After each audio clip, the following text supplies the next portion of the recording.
Guys welcome to my YouTube channel maths Pathshala. कैसे हैं आप सब लोग? आई होप आप लोग बहुत ज़्यादा अच्छे होंगे। हमारा नेक्स्ट क्वेश्चन है, एक चतुर्भुज ए बी सी डी का क्षेत्रफल ज्ञात कीजिए जिसमें ए बी बराबर 3 सेंटीमीटर, बी सी बराबर 4 सेंटीमीटर, सी डी बराबर 4 सेंटीमीटर, डी ए बराबर 5 सेंटीमीटर और ए सी बराबर 5 सेंटीमीटर है। अब सारी भुजाओं की माप दे रखी है चतुर्भुज की और एक विकर्ण भी दे रखा है। हमें क्या करना है? हमें सबसे पहले इसको स्ट्रक्चर बनाना है और उसके बाद फिर देखना है कि हीरोइन का क्षेत्र दोनों में लगाना चाहिए या फिर एक में लगाना चाहिए, क्योंकि चतुर्भुज ये ए बी सी डी का क्षेत्रफल हम तब निकालेंगे जब हम उसमें दो त्रिभुज ड्रॉ कर लेंगे और दोनों त्रिभुजों को निकाल करके हम उसको आसानी से निकाल पाएंगे। ठीक है, तो स्टार्ट करेंगे। सबसे पहले ए बी बराबर 3 सेंटीमीटर, तो हम ए बी छोटा सा ड्रॉ करेंगे ताकि 3 सेंटीमीटर छोटा सा है तो छोटा सा ही वो ड्रॉ हो, उसके आगे और भी बड़ी रेखाएं हैं। ठीक है, तो ए बी बराबर 3 centimetre, B C 4 centimetre. B C हम ऐसा करते हैं, सीधी सीधी ड्रॉ कर लेते हैं, देखते हैं क्या रहता है। बी सी बराबर 4 सेंटीमीटर, सी डी बराबर 4 सेंटीमीटर। अब डी एक डी यहाँ कहीं है, सी डी यहाँ पर कहीं है और डी ए बराबर 5 सेंटीमीटर, यानी कि यहाँ से 5 और यहाँ से 4 की दूरी पर डी मौजूद है। ठीक है, ए सी बराबर, उसके बाद क्या, ए सी बराबर 5 सेंटीमीटर, यानी इन दोनों की दूरी कितनी दे रखी है ए सी की, ये हमें दे रखी है 5 सेंटीमीटर। तो ये त्रिभुज हमें मिल गया, मतलब एक विकर्ण ये जो ए सी हमें मिल गया और ए और बी हमें पता है।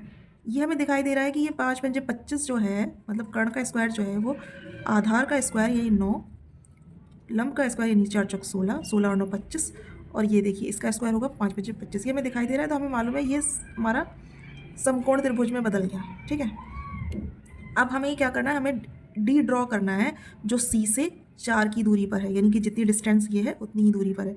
तो कहीं ना कहीं ये यहाँ होगी, ये जो डी पॉइंट है वो कहीं ना कहीं यहाँ होगा जो 4 सेंटीमीटर की दूरी पर है, और ये ए से मिलेगा 5 सेंटीमीटर की दूरी पर, यानी कि ये 5 सेंटीमीटर की दूरी है। तो देखिए इसमें 5, इसमें 5, इसमें 4, इसमें तो हमारा हेरोइन का सूत्र लगेगा, क्योंकि ये कोई भी ऐसा त्रिभुज नहीं बन रहा है जो समकोण हो। ठीक है, लेकिन ये हमारा समकोण त्रिभुज बन रहा है, इसमें हम नॉर्मल फार्मूला भी लगा सकते हैं, हाफ इंटू आधार इंटू ऊंचाई वाला। ठीक, तो हम क्या करेंगे, हमें सिर्फ क्षेत्रफल निकालना है, चाहे तो हम दोनों में हेरोइन का सूत्र लगा दें या फिर एक में सिंपली फार्मूला यूज़ कर लें, दूसरे में हेरोइन का सूत्र लगा दें, है ना। तो सबसे पहले लिखेंगे हम त्रिभुज ए बी सी के लिए। ठीक है, त्रिभुज ए बी सी के लिए क्या करेंगे हम, हमें दिख रहा है आधार हमारा दे रखा है 3 सेंटीमीटर, ऊंचाई हमारी दे रखी है 4 सेंटीमीटर। चूँकि त्रिभुज ए बी सी लिखेंगे, चूँकि त्रिभुज ए बी सी एक समकोण त्रिभुज है, त्रिभुज ए बी सी का क्षेत्रफल क्या हो जाएगा, हाफ इंटू आधार इंटू ऊंचाई, है ना। यानी हाफ इंटू आधार कितना है 3 और ऊंचाई कितनी है 4, 2 दूनी 4, यानी कि 2 तियाँ 6 वर्ग सेंटीमीटर हमारा इस त्रिभुज का क्षेत्रफल आ गया। अब हमारा दूसरा त्रिभुज बचा, त्रिभुज तथा त्रिभुज ए सी डी में क्या करेंगे, माना ए बराबर, देखिए ए ये है तो ए के सामने वाली 4 भुजा यानी कि 4 सेंटीमीटर, सी के सामने वाली भुजा हम बी मान लेंगे। ठीक है, बी बराबर 5 सेंटीमीटर और डी के सामने वाली भुजा हम सी मान लेंगे 5 सेंटीमीटर। हमारे फॉर्मूले में ए बी सी होता है, इसलिए हम ए बी सी ही मानेंगे। ठीक है, परिमाप क्या हो जाएगा, अर्ध परिमाप क्या हो जाएगा, ए प्लस बी प्लस सी बटे 2, ए है 4, 5, 5 बटे 2। ठीक है, हमने ए और बी और सी की वैल्यूज पुट कर दी और बटे 2 कर दिया, 5 5 10 और 4 14 बटे 2, यानी कि 7 सेंटीमीटर हमारा अर्ध परिमाप एस निकल आया। इसलिए त्रिभुज ए सी डी का क्षेत्रफल कितना हो जाएगा, S, S minus A, S minus B, S minus C. S कितना है हमारा 7, 7 में से ए जाएगा, 7 में से ए जाएगा, यानी 7 में से 4 जाएगा तो कितना बचेगा 3, 7 में से 5 जाएगा तो 2 और 7 में से 5 जाएगा तो 2।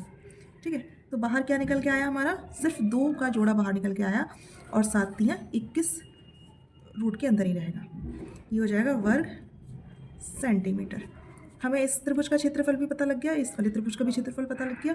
हम इन दोनों त्रिभुज के क्षेत्रफल को जोड़ देंगे तो हमें चतुर्भुज ABCD का क्षेत्रफल मिल जाएगा। लिखेंगे इसलिए चतुर्भुज ABCD का क्षेत्रफल हो जाएगा त्रिभुज ABC का क्षेत्रफल प्लस त्रिभुज ACD का क्षेत्र 6 प्लस 2 इंटू रूट 21 वर्ग सेंटीमीटर, है ना। हमने दोनों को जोड़ दिया और वर्ग सेंटीमीटर तो इनका मात्रक है, वो यहाँ लिख दिया। हम 2 कॉमन ले सकते हैं क्योंकि 6 में 2 भी आता है, ठीक है। तो 2 कॉमन लिया तो 2 3 6 प्लस रूट 21 वर्ग सेंटीमीटर। हम इसको यहाँ भी छोड़ सकते हैं, लेकिन अगर इसे और भी सॉल्व करना चाहें तो किया जा सकता है। ये जो रूट 21 है इसको हम रूट से बाहर निकाल सकते हैं, ठीक। नेक्स्ट क्वेश्चन है, एक समचतुर्भुजाकार घास के खेत में 18 गायों के चरने के लिए घास है। यदि इस समचतुर्भुज की प्रत्येक भुजा 30 मीटर है और बड़ा विकर्ण 48 मीटर है, तो प्रत्येक गाय को चरने के लिए इस घास के खेत का कितना क्षेत्रफल प्राप्त होगा। तो ये समझ लीजिए समचतुर्भुजाकार है और प्रत्येक भुजा 30 मीटर है। तो चतुर्भुजाकार आप कैसे भी बना सकते हैं, चाहो तो आप ऐसे बना लो। इसकी प्रत्येक भुजा कितनी है, 30 मीटर। ये भी 30 मीटर है, ये भी 30 मीटर है। इसको नाम दे देते हैं A, B, C और ये हमारा D। इसका बड़ा विकर्ण जो है ये 48 मीटर है। तो प्रत्येक गाय को चरने के लिए इस घास के खेत का कितना क्षेत्रफल प्राप्त होगा, ठीक है।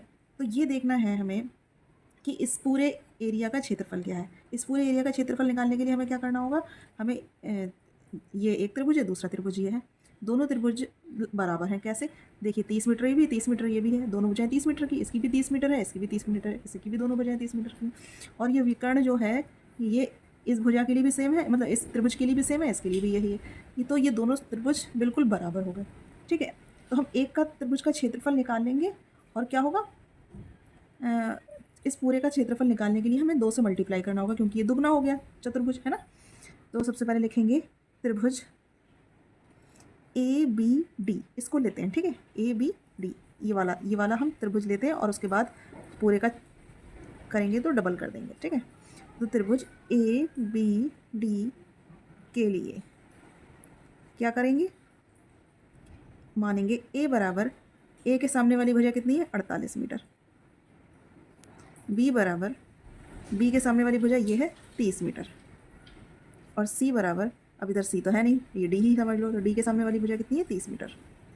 हमने तीनों भुजाओं की माप लिख ली है। ये अर्ध परिमाप स्मॉल s कितना होता है, A plus B plus C बटे 2, यानी तीनों भुजाओं का योग बटे 2, 48 प्लस 30 प्लस 30 अपॉन 2, और ये हो जाएगा कितना, 30 30 60 60 40 100 और ये 108, 108 बटे 2, यानी 2 पंजे 10, 2 चौक 8 मीटर अर्ध परिमाप हो गया, ठीक है।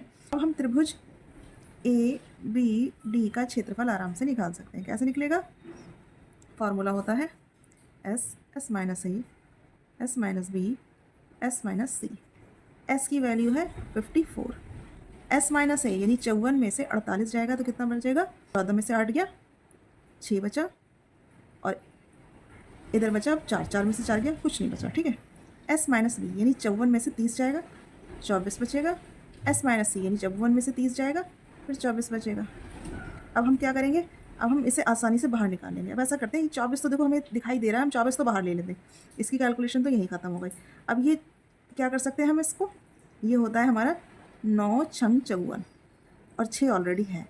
देखिए 24 इंटू 9 का वर्गमूल होता है 3 और 6 का एक जोड़ा बन रहा है, वो बाहर निकल आएगा, ठीक है। अब इन तीनों का मल्टीप्लाई हमारा जो है इस त्रिभुज ABD का क्षेत्रफल हो जाएगा। तो क्या हो जाएगा, 24 3 चौक 12 के 2, हंसी लगाए 1, 3 दूनी 6 1 7 और 6 और 72 छंग कितना बनेगा, 6 दूनी 12 के 2, हंसी लगाए 1, 6 सत्ते 42 और 1 43, यानी 432 वर्ग मीटर हमारा त्रिभुज ABD का क्षेत्रफल हो गया। अब हम क्या करेंगे, हम पूरा चतुर्भुज ABCD का क्षेत्रफल निकालना होगा तो वो इसका दुगना हो जाएगा, है ना। तो लिखेंगे इसलिए समचतुर्भुज ABD का क्षेत्रफल दुगना हो जाएगा हमारा त्रिभुज ABD के क्षेत्रफल से, है ना। यानी कि हम 2 से मल्टीप्लाई कर देंगे 4 3 2 की, और आ जाएगा 2 दूनी 4, 2 3 6, और 2 चौक 8 यानी 864 वर्ग मीटर। ये हमारा इस पूरे चतुर्भुज का क्षेत्रफल हो गया। इसका मतलब क्या हुआ, इन्होंने कहा है, लास्ट की लाइन क्या है, तो प्रत्येक गाय को चरने के लिए इस घास के खेत का कितना क्षेत्रफल प्राप्त होगा। टोटल क्षेत्रफल ये है, 18 हमारे पास गाय हैं, तो एक गाय को कितना मिलेगा, तो लिखेंगे सबसे पहले, चूंकि 18 गायों को चरने के लिए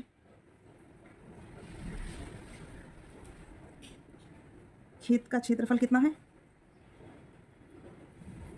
864 वर्ग मीटर।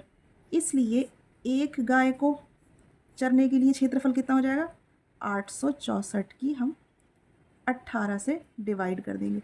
18 को इतना मिल रहा था तो एक को कितना मिलेगा, 18 से डिवाइड करेंगे।